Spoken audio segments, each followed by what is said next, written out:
So, hi everyone! Ito yung bahay na binibenta. This is the main door. And then, pagpasok mo ng bahay, ito naman yung kanyang century-old na solid wood na hagdanan. At sa left side naman natin, ito yung bathroom dito sa ground floor. So, this one. Hi. This is the bathroom. So, yung brand ng shower, it's Grohe. That one. Grohe.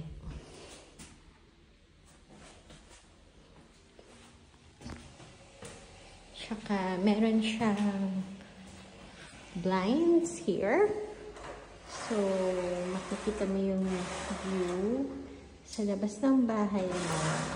Tsaka isang door dito sa side. So, ito yung magiging sala.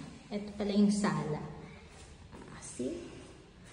Then, there's a room here. Spacious ng room. Dito sa ground floor.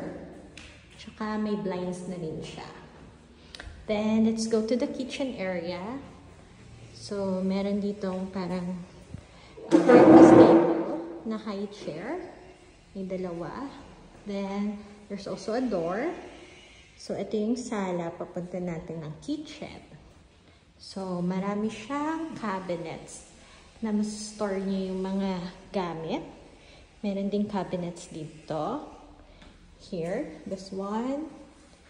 Tsaka dito, makikita mo rin yung view ng house sa labas. So, magandang i-landscape yan.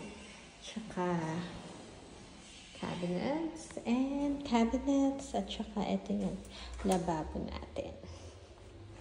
And cabinets here.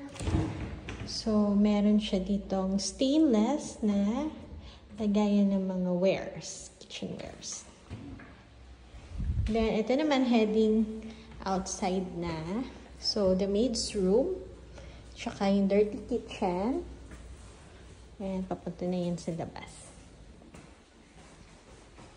So, we also have here yung parang stock room.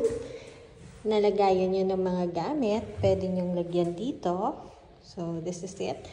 Then, punta na tayo sa taas. So, meron ditong window. I'll give you a view of the house. So, this one, the window. Tsaka meron siyang lights dyan.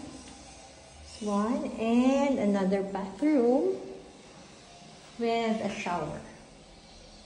So, this one. Yan. So, sliding door siya when you open and close the bathroom. And the room. Another room. So, meron din siyang built-in cabinet for this room. This can be a guest room or kung ano yung gusto nyo maging room na to. Then, head here. So, meron siyang sliding door na parang maliit na veranda dito sa taas. And the master's bedroom. So, marami din dito cabinets. This one. And that's the tour of the house. At saka, pwede dito sa taas yung parang mini sala for the family. So, yung bahay na to is maganda talaga for a large family occupancy. So, that's it for now. Bye! Maganda yung community pala dito. So, that's it. Bye, everyone!